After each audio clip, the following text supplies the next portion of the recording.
Hello दोस्तों। जैसा कि आप सब जानते हैं, हम आए हुए थे प्रयागराज महाकुंभ मेला घूमने के लिए। तो हम लोग शाम के समय चल पड़े महाकुंभ मेले की तैयारियां देखने के लिए। और जो हम और आप अभी देखने जा रहे हैं, वो शायद ही हम अपनी जिंदगी में कभी देखे होंगे। तो guys, stay tune for the episode 2 of Mahakumbh the walk. Hello दोस्तों, हम आ गए हैं महाकुंभ मेले की तैयारियां देखने के लिए। और जैसे कि हम सामने देख सकते हैं, मेले की तैयारियां कितनी धूमधाम से चल रही हैं। And it is expected that इस मेले में जो है अराउंड 45 करोड़ पिलग्रिम्स आएंगे in the span of 45 days. मतलब ये जो 45 डेज का मेला होने वाला है, इसमें एक्सपेक्टेड है कि 45 करोड़ श्रद्धालु आएंगे। और इस मेले के लिए पूरे इंडिया से बहुत सारे बाबा आते हैं गंगा मैया का आशीर्वाद लेने के लिए। तो चलिए चलते हैं और देखते हैं इस मेले के अंदर क्या क्या है और क्या क्या तैयारी हुई है। और बस ऐसे ही मज़ा लेते हैं। तो दोस्तों, आपको महाकुंभ की कहानी पता है? चलिए मैं बताता हूँ। कहा जाता है, जब समुद्र मंथन हो रहा था देवता और असुर के बीच में, तब धन्वंतरी जी अमृत को लेकर समुद्र से निकले थे।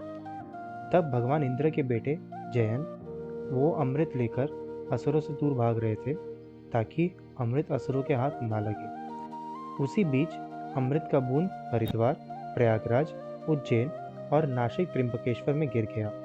और उसके बाद से इन्हीं 4 जगहों पर कुंभ मेला लगता है। हर 3 साल में अलग अलग जगहों पर लगता है मेला। और 12वें साल में महाकुंभ लगता है प्रयागराज में। जो कुंभ हर 6 साल पे लगता है, उसे अर्धकुंभ कहते हैं।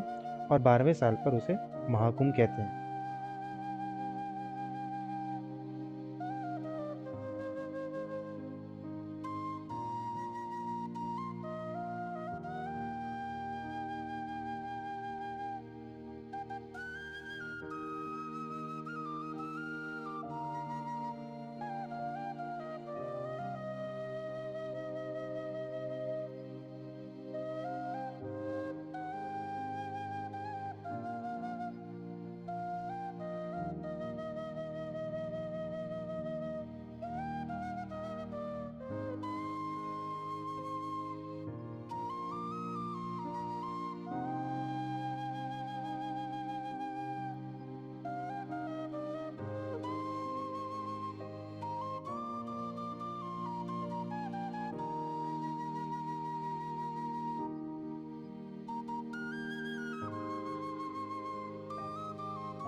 तो दोस्तों, हम चलते चलते तपोनिधि पंचायती श्री आनंद अखाड़े में आ गए, जहाँ पर हमें रुद्राक्ष बाबा दिखाई देते हैं। और साथ ही साथ एक और बाबा दिखाई देते हैं, जिन्होंने अपना लेफ्ट हैंड यानी कि बायां हाथ कई सालों से ऊपर उठा के रखा है और बिना किसी सपोर्ट के। ये सब देख के मुझे पूरा यकीन हो गया कि हम इंसानों का जो डिटर्मिनेशन या फिर दृढ़ निश्चय का लेवल है, वो कई ज़्यादा है।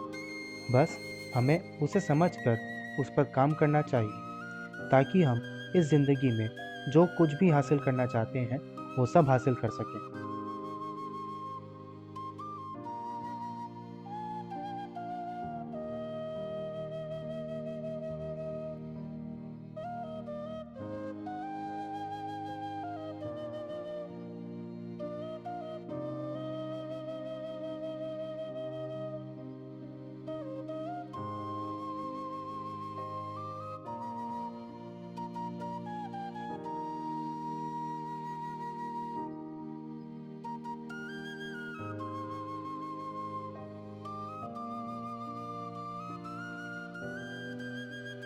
दोस्तों, क्या आपको पता है महाकुंभ सिर्फ और सिर्फ प्रयागराज में क्यों लगता है और प्रयागराज का इतना महत्व क्यों है?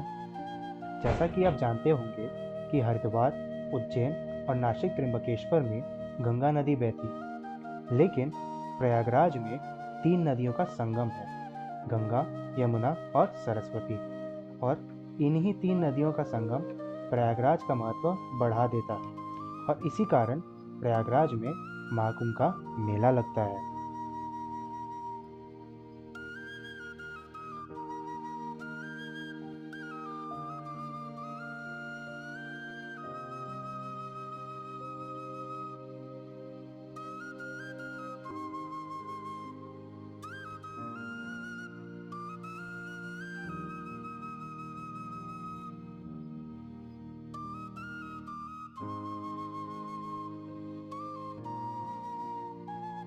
तो ये है शाही स्नान का इलाका जहाँ पे लोग स्नान करेंगे। ये है एरिया और ये है आपका नदी का व्यू पूरा। और वहाँ पे दूर में आपको जो लाइट्स दिख रही हैं वहाँ से आती है जमुना जी और ये है गंगा जी और वहीं पर है संगम।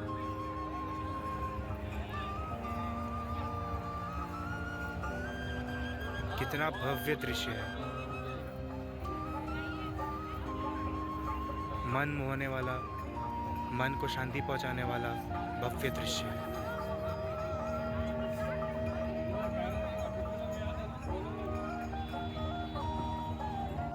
और इसी जगह पे हम आएंगे स्नान करने 13 तारीख से, 13 जनवरी से।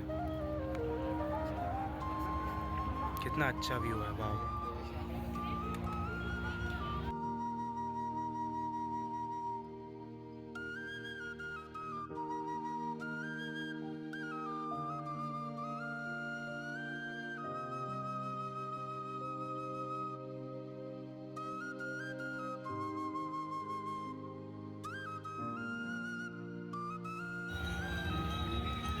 कितना लाइवली एटमॉस्फेयर है यहाँ पे, आप देख सकते हैं। अभी ये सेम एटमॉस्फेयर आपका 26 फरवरी तक रहेगा। मतलब एक अलग ही एक्सपीरियंस है, मतलब हम क्या बोलें, बहुत ही अलग एक्सपीरियंस है। तो ऐसे एक्सपीरियंस हम लोग को मतलब लाइफ टाइम में मिल रहा है, तो हमें भगवान को थैंक यू बोलना चाहिए। थैंक यू भगवान जी।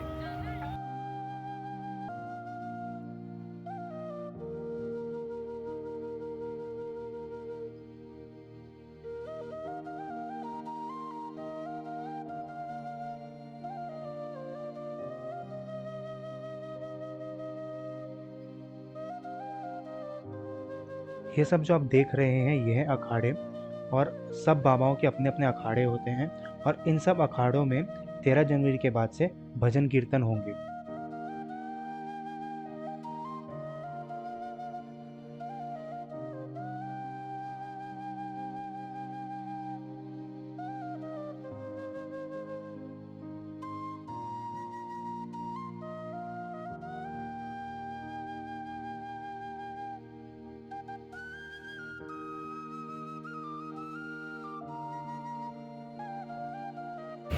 ये है समुद्र मंथन द्वार।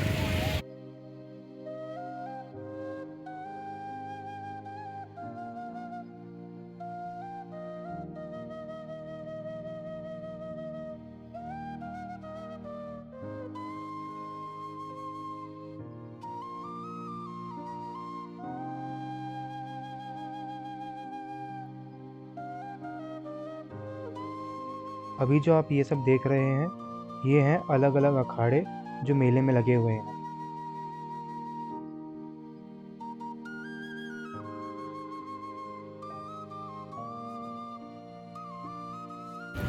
और जैसे कि आप सामने देख सकते हैं एक ब्रिज है, वो है यहाँ का शास्त्री ब्रिज, जो कि गंगा नदी के ऊपर बना हुआ है। और वहाँ पे हैं हमारे चंदा मामा।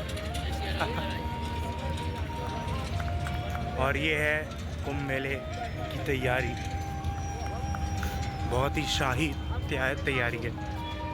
It's a very grand occasion.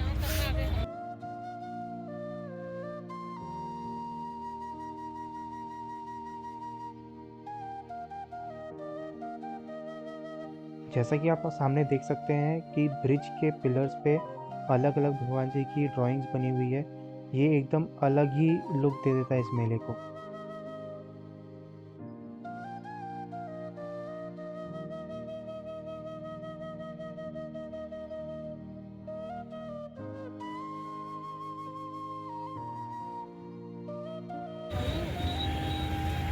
ये है यहाँ की श्री देवराहा बाबा मंच की अखंड ज्योति, जो वो देखिए उस वो टॉप पर जो है वहाँ पे अखंड ज्योति जलती रहती है। वो साल भर जलती है, चाहे वो बारिश का मौसम हो, बाढ़ हो, आंधी तूफान आए, कुछ भी आए, वो हमेशा जलती रहती है। ये जो आपको सामने दिखाई दे रहा है, ये यहाँ पर नया रेलवे पुल बना हुआ है।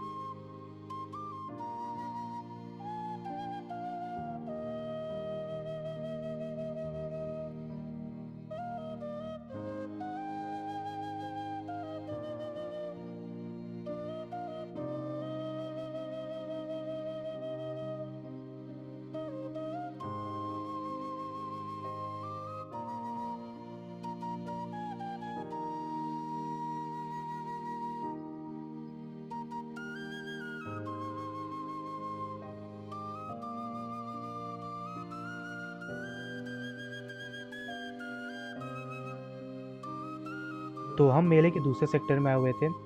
इस कुंभ मेले को टोटल में 25 सेक्टर्स में डिवाइड किया गया है। अब हम मेला घूम के अपने घर की तरफ वापस लौट रहे थे।